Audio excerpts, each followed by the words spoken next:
गुरुर्ब्रह्मा गुरुर्विष्णु गुरुर्देवो महेश्वर गुरुर्साक्षात् परब्रह्म तस्मै श्री गुरवे नमः।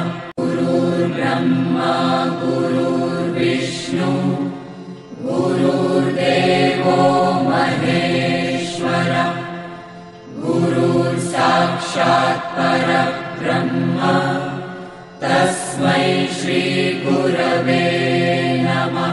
गुरुर्ब्रह्मा गुरुर्विष्णु गुरुर्देवो महेश्वर गुरुर्साक्षात् परब्रह्म तस्मै श्री गुरवे नमः।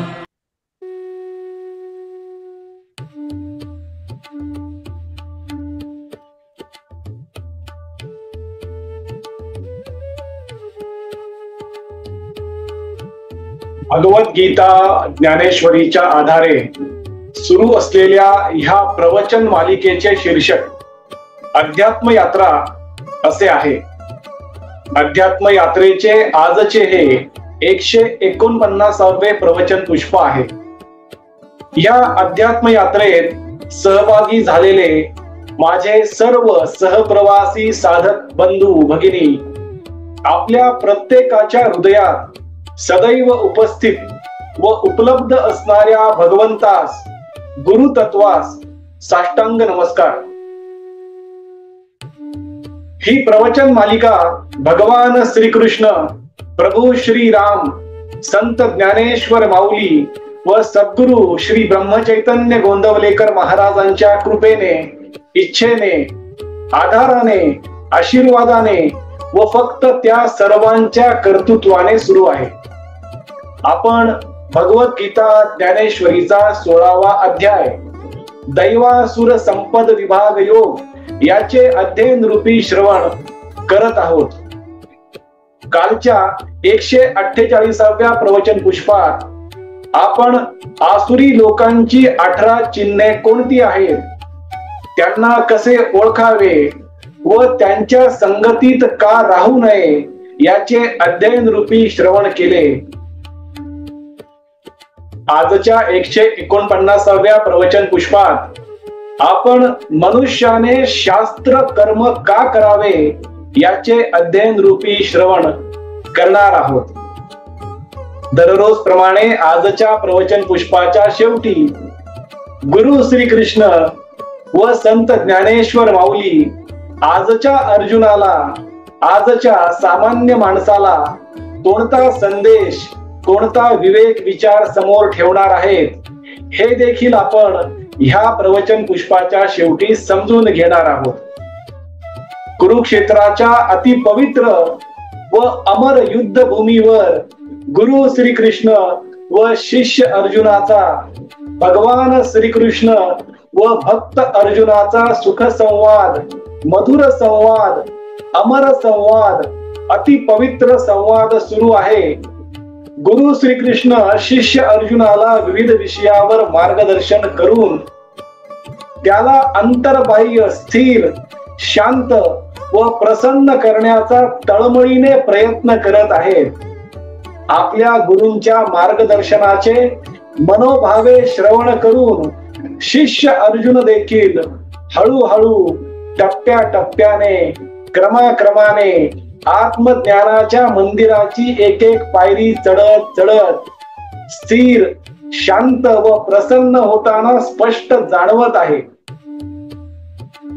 अर्जुनाची ही स्थिरता शांतता प्रसन्नता पाहून विवेकाचे सर्वोच्च महापर्वत असणारे गुरु श्रीकृष्ण प्रेमाचे करुणेचे दयेचे आनंदाचे समाधानाचे सर्वात खोल महासागर असणारे गुरु श्रीकृष्ण प्रसन्नतेचे विनम्रतेचे सर्वोच्च दीपस्तंभ असणारे गुरु श्रीकृष्ण आत्मज्ञानाचे अजरामरपणे तळपत असणारे महातेजस्वी ज्ञान सूर्य गुरु श्रीकृष्ण अति आनंदी होतात अति प्रसन्न होतात आणि अर्जुनाशी पुढे संवाद साधण्यास सुरुवात करतात. गुरु श्रीकृष्ण शिष्य अर्जुनाला म्हणतात, अर्जुना, मी तुला काही काळापूर्वी आसुरी लोकांची 18 चिन्हे कोणती असतात, त्यांना कसे ओळखावे व त्यांच्यापासून का दूर राहावे, त्यांच्या संगतीत का राहू नये याचे श्रवण घडवले. आता मी तुला मनुष्याने शास्त्र कर्म करणे का आवश्यक आहे, का करावे, त्याचे फायदे कोणते आहेत याचे श्रवण घडवणार आहे. ते देखील तू स्थिर व शांत चित्ताने समजून घे. अर्जुना, शास्त्र कर्म का करावे हे समजून घेण्याआधी दैवी संपत्तीचा मनुष्य आणि आसुरी संपत्ती असणारा मनुष्य ह्या लोकात काय फरक असतो हे जरा तू व्यवस्थितपणे समजावून घे. अर्जुना, प्रवृत्ती आणि निवृत्ती हे 2 शब्द मनुष्याच्या जीवनातील फार महत्वाचे शब्द आहेत. प्रवृत्ती ह्या शब्दाचा अर्थ म्हणजे मनुष्याने कधी काय करावे याचे भान असणे, याचे ज्ञान असणे म्हणजे प्रवृत्ती. आणि निवृत्ती म्हणजे मनुष्याने कोणते कर्म कधी करावे, का करावे, काय करावे आणि काय करू नये, कुठे थांबवावे, काय करणे थांबवावे म्हणजे निवृत्ती. प्रवृत्ती आणि निवृत्ती हे ज्या मनुष्याला समजते, ज्याला त्याचे भान असते, ज्याला त्याचे ज्ञान असते, जाणीव असते आणि ते तो त्याच्या आचरणामध्ये प्रत्येक क्षणी स्मरणात ठेवून करत असतो, तो मनुष्य म्हणजे दैवी संपत्ती असणारा मनुष्य होय. पण ज्या मनुष्याला प्रवृत्ती आणि निवृत्ती ह्याचे भान नसते, ज्ञान नसते, जाणीव नसते, तो मनुष्य म्हणजे आसुरी संपत्ती असणारा मनुष्य होय. अर्जुना, आसुरी संपत्ती असणाऱ्या मनुष्याला कधी काय करावे आणि कधी काय करणे थांबवावे याचे भान नसते, हे त्याला समजत नाही. आसुरी संपत्ती असणाऱ्या मनुष्याला आचार आणि विचाराचे ज्ञान नसते, तर दैवी संपत्ती असणाऱ्या मनुष्याला आचार आणि विचाराचे संपूर्ण ज्ञान असते.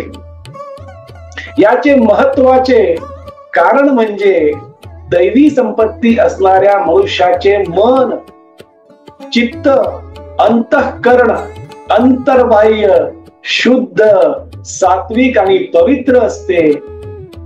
तर आसुरी संपत्ती असणाऱ्या मनुष्याचे मन, चित्त आणि अंतःकरण अंतर्बाह्य शुद्ध, सात्विक आणि पवित्र नसते, तर ते अशुद्ध, तामसी आणि गढूळ झालेले असते. अर्जुना, त्यामुळे आसुरी संपत्ती असणारा मनुष्य कधीही सत्य बोलत नाही आणि त्याचे आचरण देखील कधीही सत्याच्या आधारे नसते. तर दैवी संपत्ती असणाऱ्या मनुष्याचे आचरण आणि वाणी नेहमी सत्याच्या आधारे असते. तो सत्यासाठी जीवन जगत असतो. आसुरी स्वभावाचा मनुष्य ईश्वराला मानत नाही म्हणजे मला मानत नाही, तर दैवी संपत्तीचा मनुष्य प्रत्येक क्षणात, कणाकणात फक्त मलाच पाहत असतो.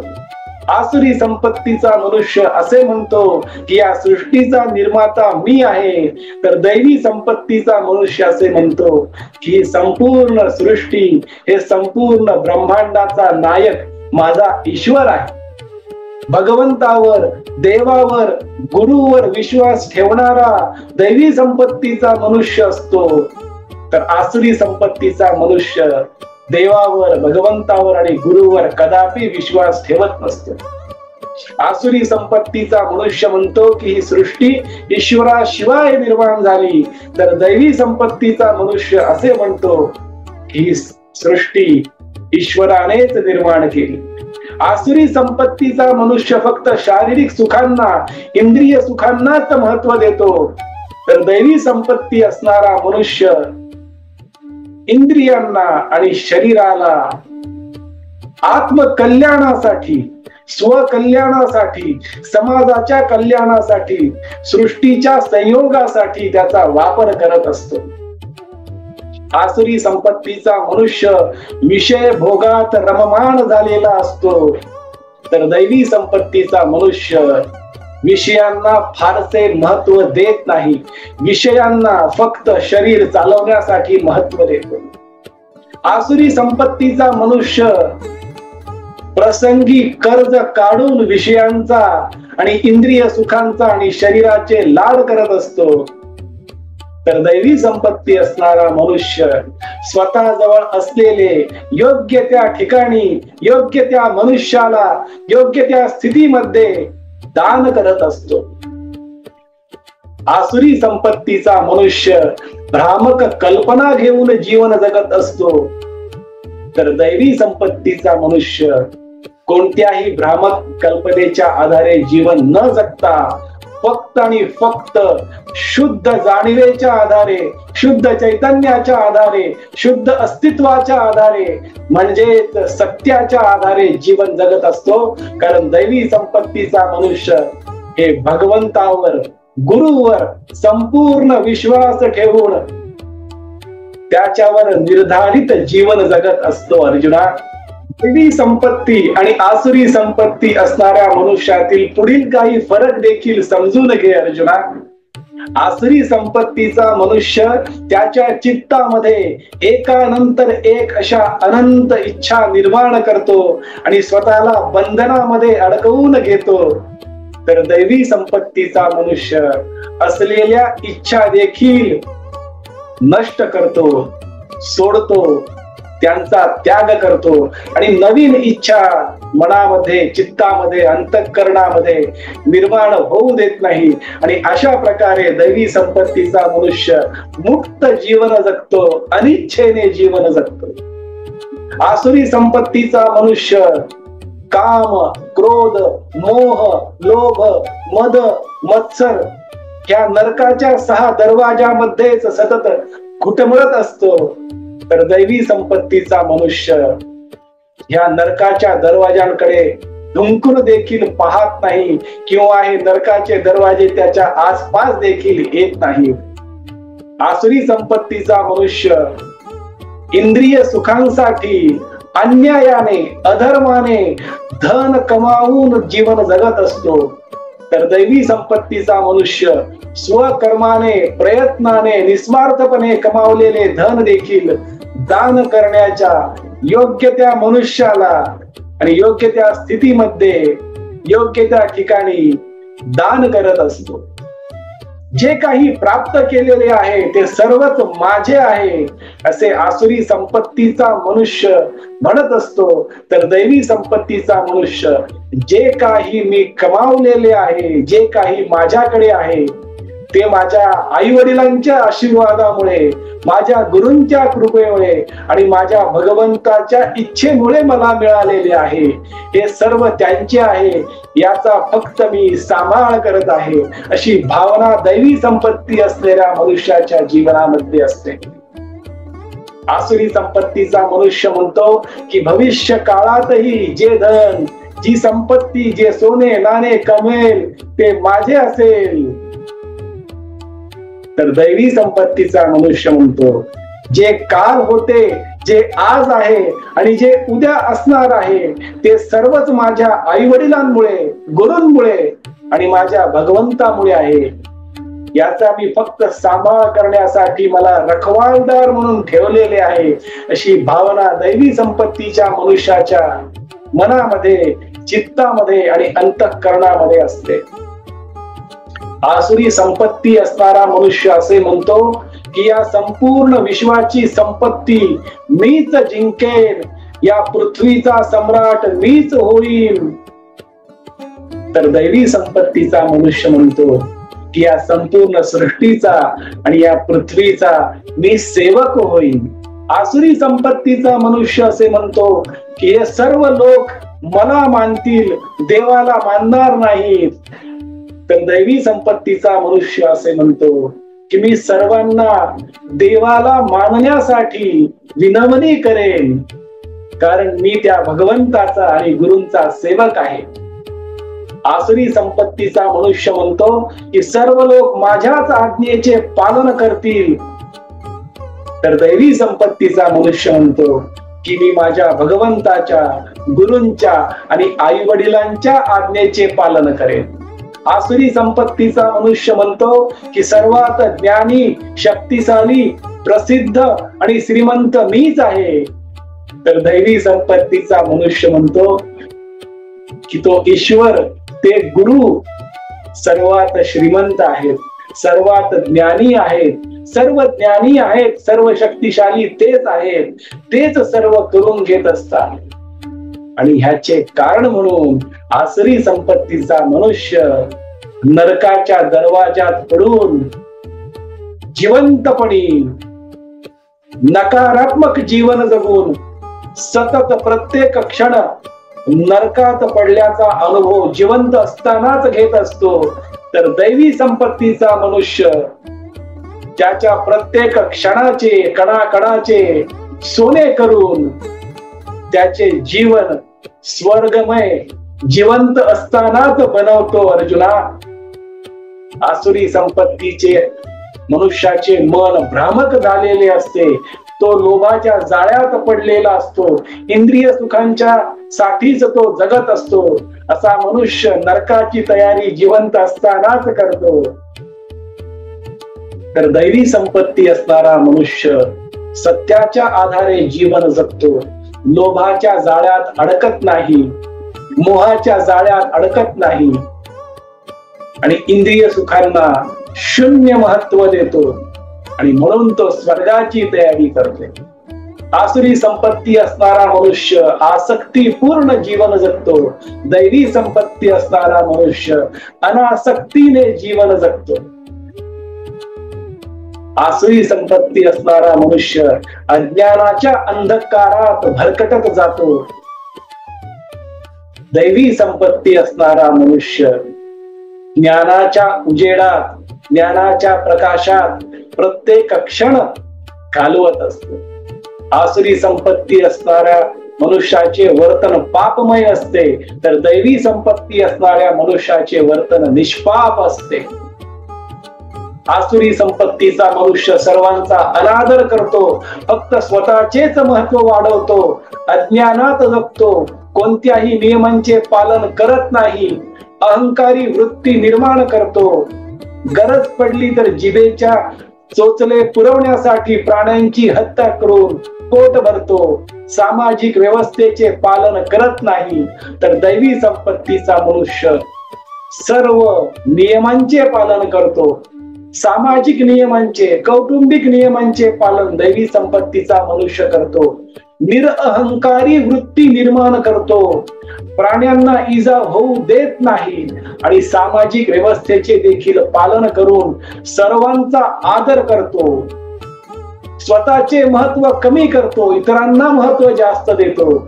असा हा दैवी संपत्ती असणारा मनुष्य असतो. अर्जुना, आसुरी संपत्ती असणारा मनुष्य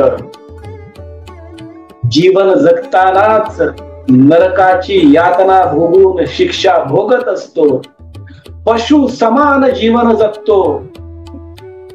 पुढच्या जन्मात त्याला नीच योनीमध्ये जन्म मिळतो, कीटकाचा, किडा मुंगीचा जन्म मिळतो आणि अशा प्रकारचा जन्म मिळतो की तो त्या जन्मात नेहमीच भुकेला आणि तहानलेला असतो. आसुरी संपत्तीचा मनुष्य जन्म मृत्यूच्या चक्रात अडकतो आणि त्याला परत कधीही मनुष्य नावाचा जन्म, जो एक विशेष अधिकार म्हणून प्रत्येकाला मिळतो, तो मनुष्य नावाचा जन्म त्याला परत कधीही मिळत नाही. नरक नावाच्या शाश्वत तुरुंगात, नरकाच्या दरवाजात हा आसुरी संपत्ती असणारा मनुष्य प्रत्येक जन्मात पडलेला असतो. तर दैवी संपत्ती असणारा मनुष्याला भगवंत त्याचे कल्याण करण्याची बुद्धी देतो. पशु समान जीवन जगत नाही, पुढील जन्मात भगवंत अशा दैवी संपत्ती असणाऱ्या मनुष्याला त्याच्या हृदयात ठेवतो. जन्म मृत्यूच्या चक्रातून त्याला सोडवतो आणि मनुष्य नावाचा जो विशेष अधिकार जन्म मिळालेला आहे त्या जन्माचे सार्थक करून मनुष्य नावाच्या जीवनामध्येच प्रत्येक क्षणी त्याला स्वर्ग सुखाचा अनुभव भगवंत देतो आणि स्वर्गाचे दार अशा दैवी मनुष्याला सतत उघडे ठेवणारा तो भगवंत, तो देव, तो ईश्वर, तो गुरु असतो. अर्जुना तू देखील दैवी संपत्ती असणारा, सर्व सद्गुण असणारा, सात्विक सत्पुरुष आहेस. अर्जुना, या कुरुक्षेत्राच्या रणांगणावर काही क्षणासाठी तुझा भावनिक असमतोल झाला होता, पण तू त्या भावनिक असमतोलातून पूर्णपणे बाहेर पडताना स्पष्ट दिसत आहेस. अर्जुना, नव्हे तर तू त्या भावनिक असमतोलातून पूर्णपणे बाहेर पडलेला आहेस. अर्जुना, तू काही क्षणासाठी तुझे कर्म, तुझे स्वकर्म, नियत कर्म करण्यास नकार देत होतास, पण ते कर्म, स्वकर्म, नियत कर्म म्हणजेच युद्ध कर्म करण्यासाठी तू आता सज्ज झालेला दिसत आहेस. अर्जुना, तू शास्त्र कर्म करण्यासाठी देखील सज्ज झालेला आहेस. सामाजिक व्यवस्थेचे पालन करणारा तू सत्पुरुष, सात्विक, सद्गुणी मनुष्य आहेस.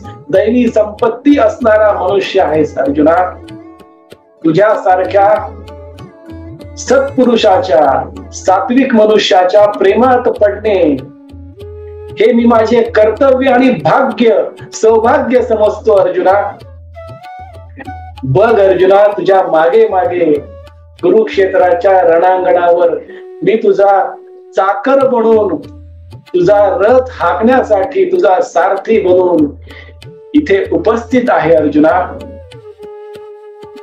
कारण तू माझा खरा भक्त आहेस, कारण तू माझा खरा शिष्य आहेस. अर्जुना, आणि अशा खऱ्या शिष्याच्या, भक्ताच्या संरक्षणासाठी माझ्या जीवनाचा प्रत्येक क्षण घालवणे हेच माझे कर्तव्य आहे आणि ते मला फार आवडते. अर्जुना,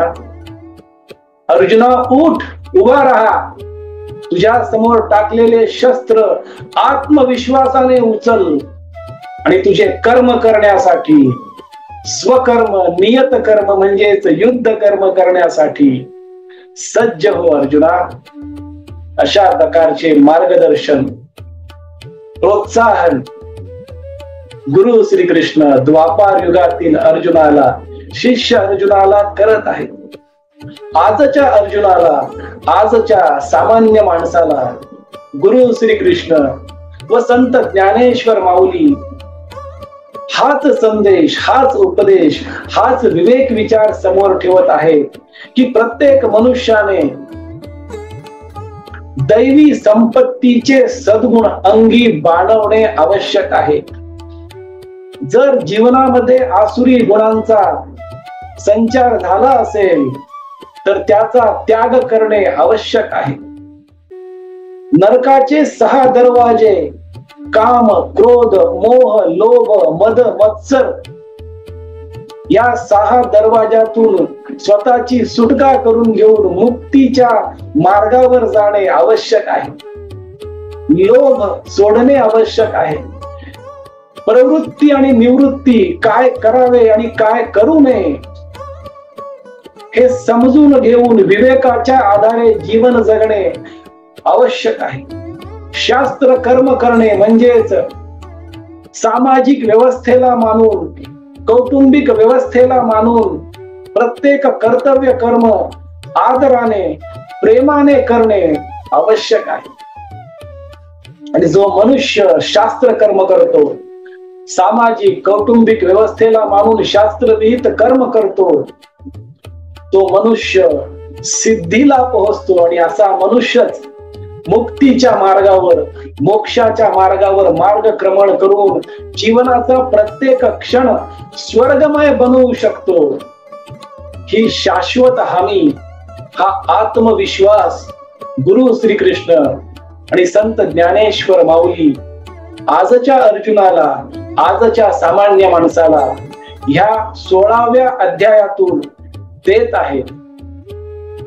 हीच साधना या 16व्या अध्यायात दैवासुर संपद विभाग योग या अध्यायात सांगितलेले आहे. आणि अर्जुनाला देखील गुरु श्रीकृष्ण आणि संत ज्ञानेश्वर माऊली हेच साधना सांगत आहेत की अर्जुना, शास्त्र प्रमाण मानून त्यानुसार काय योग्य आहे आणि काय अयोग्य आहे हे विवेकाच्या आधारे समजून तू तुझे कर्म निश्चितपणे कर अर्जुना. हीच साधना या 16व्या अध्यायात सांगितलेली आहे. आपण भगवद्गीता ज्ञानेश्वरीचा 16वा अध्याय दैवासुर संपद विभाग योग याचे अध्ययन रूपी श्रवण आज सफल संपूर्ण केलेले आहे. आजचे 149वे प्रवचन पुष्प हे ह्या अध्यायाचे शेवटचे प्रवचन पुष्प होते. उद्यापासून आपण भगवद्गीता ज्ञानेश्वरीचा 17वा अध्याय श्रद्धा त्रय विभाग योग याचे अध्ययन रूपी श्रवण सुरू करणार आहोत. उद्याच्या 150व्या प्रवचन पुष्पात आपण भगवद्गीता ज्ञानेश्वरीच्या 17व्या अध्यायाचे म्हणजेच श्रद्धा त्रय विभाग योग ह्या अध्यायाचे संक्षिप्त रूपाने सारांश समजून घेणार आहोत. गुरु श्रीकृष्णांनी शिष्य अर्जुनाला या 17व्या अध्यायामध्ये कोणकोणते विषय समजावून सांगितलेले आहेत याचा सारांश उद्याच्या पुढील 150व्या प्रवचन पुष्पात समजून घेऊन त्यानंतरच्या काही प्रवचन पुष्पामध्ये या अध्यायातील विविध विषय विस्तृतपणे आपण समजून घेणार आहोत. आपण सर्वांनी आज परत एकदा वाणी सेवा करण्याची संधी व सौभाग्य दिले त्याबद्दल आपला आजन्म ऋणी व कृतज्ञ राहील.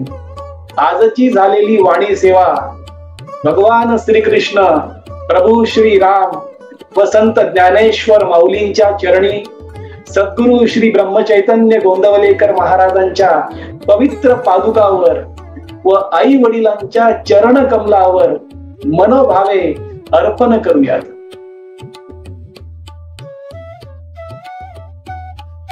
हरे राम राम राम हरे हरे, हरे कृष्ण कृष्ण कृष्ण हरे हरे, हरे राम राम राम हरे हरे, हरे कृष्ण कृष्ण कृष्ण हरे हरे. सद्गुरुनाथ महाराज की जय.